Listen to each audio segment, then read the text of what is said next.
Time ago, when America was young, speakers weren't as style-conscious as they are today.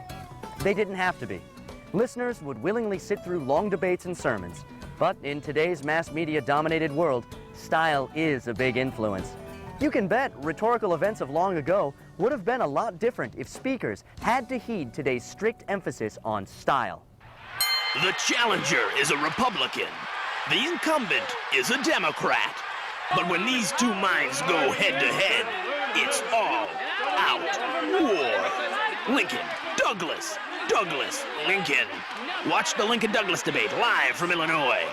A house divided against itself cannot party down.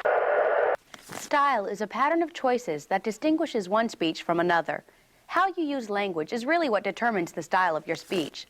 One of the biggest differences between speaking and writing is that you can't go back and revise a speech, and listeners can't go back and hear it again. Because of this, there's a higher chance that there'll be more verbal clutter in an unpracticed, unprepared speech than in a paper. So, here's a few pointers that might help enhance the style of your speech. Clarity. Clarity of speech is important. The more concrete words and images you use, those which your audience can easily grasp, the clearer your speech will be. And what makes for clear speech? Here are a few things to shoot for. Well, first off, it's a good idea to limit your use of technical terms and jargon. And that's neurolinguistic psychochemistry in a nutshell. They'll only clutter up your message if your audience is unfamiliar with them. Remember, your audience hasn't prepared as extensively as you have for this speech, so don't make it difficult for them. You don't want to dumb down the message. This is a scalpel. It works like a knife. Now, does anybody know what a knife does? Just don't be too wordy. It's also a good idea to speak in the active voice. The active voice focuses on who does what. Conversely, the passive voice concentrates on what was done. Listen to the difference. Active voice. Captain Handsome saved the baby! Passive voice. The baby was saved by Captain Handsome! You see the difference? The active voice makes for a stronger speech. Rhythm. Rhythm is the sense of movement or pacing within the speech. A good way to create a sense of rhythm is through repetition. That doesn't mean you should be redundant when you speak, saying the same things over and over, bringing up the same points again and again, just going on and on about the same old information time and time and time again. Just know that it's a good idea to repeat your purpose as you go through the body of your speech. Repetition helps emphasize key points, enhances the audience's ability to remember, and helps a listener understand the overall structure of a speech. Another fantastic rhythmic device is antithesis. Antithesis is the pairing of opposites within a speech, usually to suggest a choice between the two of them. So, when Kennedy said, "Ask not what your country can do for you, ask what you can do for your country," that was antithesis. It flows off the tongue, moves the speech forward, and makes a point. Here's a little-known example of another Kennedy antithesis. Error, this is not a sandwich with mayo on the side. This is mayo with a sandwich on the side. Too much mayo! Another way to create rhythm is through parallel wording. Parallel wording is when the speaker uses a word pattern that's easy for the audience to anticipate. Parallel wording is easy to recognize and creates a rhythm that moves the speech forward. When Lincoln said, "We cannot dedicate, we cannot consecrate, we cannot hallow this ground," that was parallel structure. Here's another little-known example of Lincoln using parallel structure. "I will not eat it with a nun. I will not eat it at Bull Run. I will not eat it with my mouth. I will not eat it in the South." Imagery. Imagery is an excellent way to make your speech vivid. A vivid speech is one that's lively, sharp, and intense. Now, we already talked about imagery when we discussed similes and metaphors with supporting materials. But the concept of imagery is worth bringing up once more while we talk about style. You see, the more you tap into your audience's 5 senses, the more successful your speech will be. Similes and metaphors do that. So does a device called onomatopoeia. Now, I know onomatopoeia sounds like an exotic and cruel name to give your child. But onomatopoeia is actually the term for any word that actually makes sounds like its meaning. Words like moo and woof and bubble and buzz. Used correctly, onomatopoeia can enhance your speech. The buzz of the crowd, the crack of the whip, the roar of the lions, the tittering of professional midgets. These are the sounds of the circus. And that's style, baby. Be conscious of it and your speech will cruise along like a missile in space. Neglect it and your speech will sink like a child actor's career after puberty. Got it? Great. Now let's get out of the trenches and move on to the glory. Section B, delivery, the moment of truth. When it comes to giving a speech, delivery is everything. A poorly delivered speech can make all of your research and preparation go for naught. So listen up and find out how you can make your delivery flawless. If you haven't already guessed, delivery is the presentation of a speech. Delivery involves use of the voice and body to create a desired effect. Good delivery has 3 general characteristics. First, delivery should not call attention to itself. It should seem natural and uncontrived. Second, good delivery should help the audience listen, understand, remember, and act on the message of a speech. And lastly, effective delivery should create a sense of empathy in the audience, a sense that the speaker feels what the listeners feel and knows what they think. The million-dollar question? How can you make these things happen during the delivery of your speech? The million-dollar answer? Well, success in delivery lies in 2 main areas, physical aspects and vocal aspects. We'll tackle physical aspects first. Physical aspects.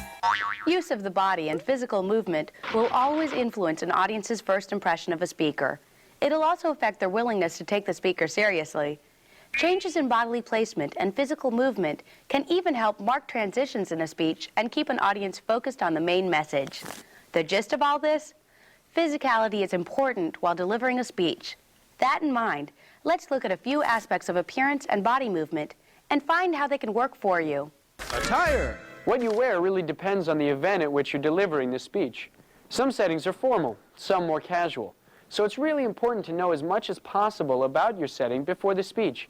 You don't want to give a toast at a wedding wearing snow pants and a tank top. One rule of thumb, speakers usually dress slightly more formally than the audience members. Speakers have to look somewhat professional, or at least well-kempt, in order to enhance their credibility. A speaker who constantly pushes hair out of her face, adjusts his Red Sox hat, or wears clunky yard sale jewelry distracts the audience from the main purpose. Basically, put a lot of thought into how you dress. The last thing you need is for your pants to have an effect on the impact of your speech. Yes. Yeah. Posture. Posture is another major physical aspect of public speaking. How you carry yourself affects your audience's opinion of you. When you speak, make sure you stand up straight but not rigid. It's never a good idea to shift your weight from one foot to the other, and try not to cross and uncross your legs. Also, make an effort not to lean forward onto the desk or podium. Just take time to make yourself comfortable before a speech. You can make yourself comfortable by breathing naturally and standing with your feet roughly shoulder length apart. Your posture should say, "Doggone it, I'm stable," and "By Job, I'm assured." The trick of it is, you should be relaxed without looking sloppy. If you can hack it, your speech will improve that much more. Body placement. A lot of the time, speakers trap themselves behind a podium. They cling to it and use it as a crutch. This is limiting. If you're speaking from behind a podium, it's a good idea to step away occasionally. You don't want the podium to be a barricade between you and the audience. Movement in the direction of the audience shows you trust them. Movement's also a good way to make clear transitions within a speech. If you're moving on to discuss a different point, movement of your body can let the audience know that. Gestures. Gestures are equally important in the physical presentation of your speech. Gestures are the movements of your hands and arms during your speech, and they're used to emphasize your ideas. Incorporating gestures into a speech is sometimes a problem for speakers. Speakers are usually pretty conscious of their hands. A lot of the time they have no idea what to do with them. Fidgeting, clenching your fists, and any other unintentional hand motions will do nothing but distract from your speech.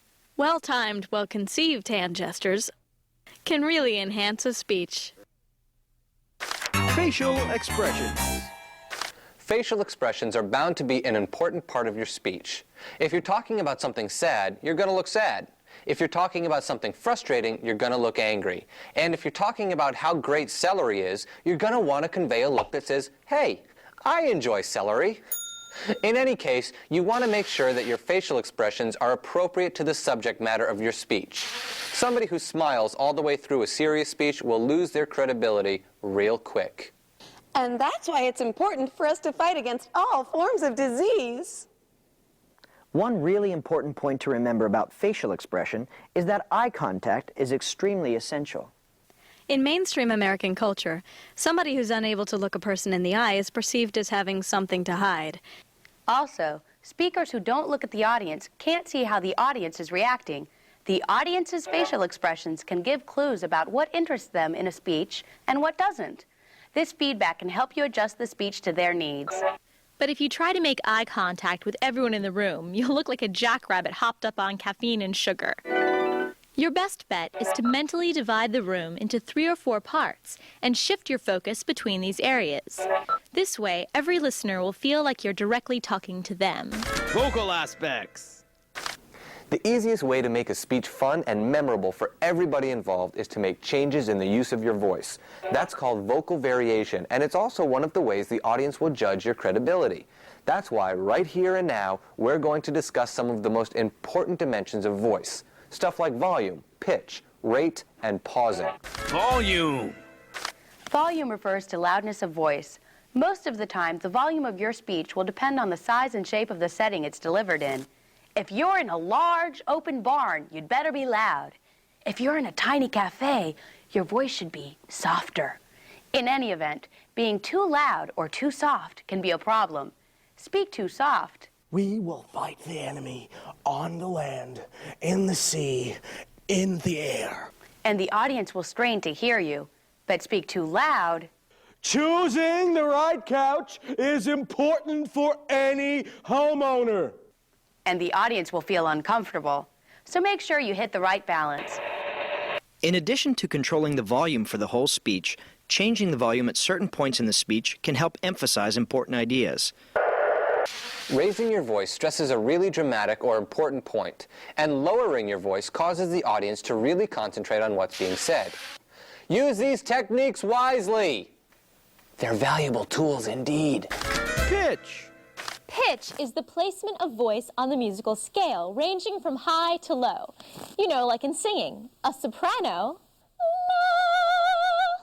has a higher pitch than an alto. La. Like volume, pitch can be raised and lowered for emphasis. You can raise your pitch higher. Can we accomplish this? Yes, we can. Or you can lower your pitch. Can we accomplish this? Yes, we can. Still, you have to bear in mind that an extremely high or low pitch will distract the audience. Sometimes during a speech, your voice wavers and your pitch rises. And that's the truth of the matter. We need to cut spending. This is due to the tensing of vocal cords as a result of stress. To prevent this, try to relax as much as possible by controlling your breathing. This lets you have enough air to finish each thought. Yawning and swallowing can also help you relax your vocal cords before taking the platform. Another tried and true method used to create a more pleasant sounding pitch is consciously relaxing the muscles in your shoulders. Also, instead of projecting your voice from your throat, use your diaphragm. That's the muscle that forms a wall between the lungs and your abdomen. This helps your pitch because the diaphragm controls the stream of air over your vocal folds, which produce the voice. One of the most distracting problems having to do with pitch is speakers who deliver their speech in monotone. That's a speech given at the same pitch with no variation the whole way through. I'm sure you're familiar with it. That's why a carnival is so exciting. It has rides, games, cotton candy. It's easy to see why a speech delivered in monotone is so good at inducing sleep. You need to vary your pitch. Otherwise, you risk making your speech mind-numbingly boring. Just be aware of the quality of your voice, and you'll be better able to adjust your overall vocal delivery. Swing, bada, bada, bada, bada, swing! Rate. The rate is the speed at which a person speaks. It seems so often in this world of ours, people either speak a mile a minute or like a slug on a bad night's sleep. Where's the even keel? Where's the happy median? Well, when it comes to your rate of speech, the happy median is what you need to strive for. The average rate of speech is about 125 to 150 words per minute, but rate, like pitch, can really increase if you get nervous. This isn't good for a bunch of reasons. First, Racing through your speech makes it really difficult for the audience to follow your ideas. If you're cruising through your speech like a chimpanzee on a Mountain Dew high, the audience doesn't have time to process and react to what they hear. Secondly, if you're rushing yourself, you'll leave the audience with the feeling that you want to leave the stage as soon as possible. If you need to slow down your rate of speech, controlled breathing will help you relax and put on the brakes. But don't overcompensate and go too slow. If you go at a snail's pace, you'll give the audience a chance to write shopping lists in their head or possibly remember that they left the stove on.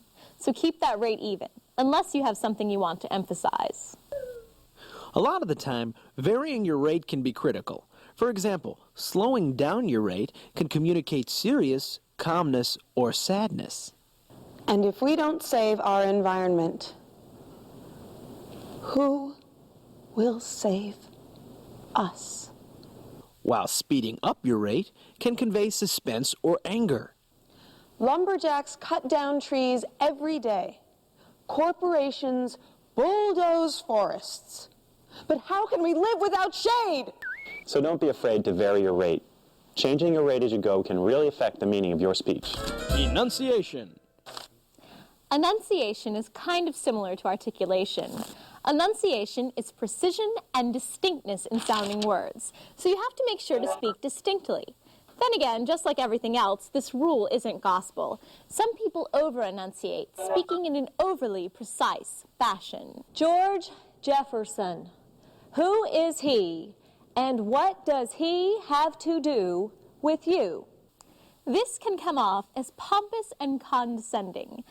That's bad. Over-enunciating will only take away from your message, so try to speak distinctly, but naturally. Enough said. Pronunciation. Pronunciation is the way of speaking a word which is generally accepted and understood. There's a lot of ways to mispronounce a word. There's accenting the wrong syllable. We must strive to ban nuclear weapons. There's pronouncing a vowel short when it should be long, or vice versa. We must strive to ban nuclear weapons. And then there's messing up the word altogether. We must strive to ban nuclear weapons. There's no doubt that mispronunciation can affect a speech negatively. It can prevent your audience from understanding the meaning of a word, or it can call attention to itself and reduce your credibility. The audience will wonder if you really know your stuff when you can't pronounce the words in your own speech. So, if you're unsure about the pronunciation of a word, make sure you look it up or substitute another word in its place. We must strive to ban weapons of mass destruction. And those are the ins and outs of delivery. You learn stylistic techniques like parallel structure. We cannot, we will not, we must not go without a recreation center. Antithesis. The question is, not how can we save our money, but how can our money save us? And imagery. I can still hear the lonely plink of broken glass falling against the pavement. You also got the heads up on rate. Anyone will tell you we must quickly charge forward. And volume. But the naysayers will tell you a community center wastes money. You've learned the most important basics of vocal delivery.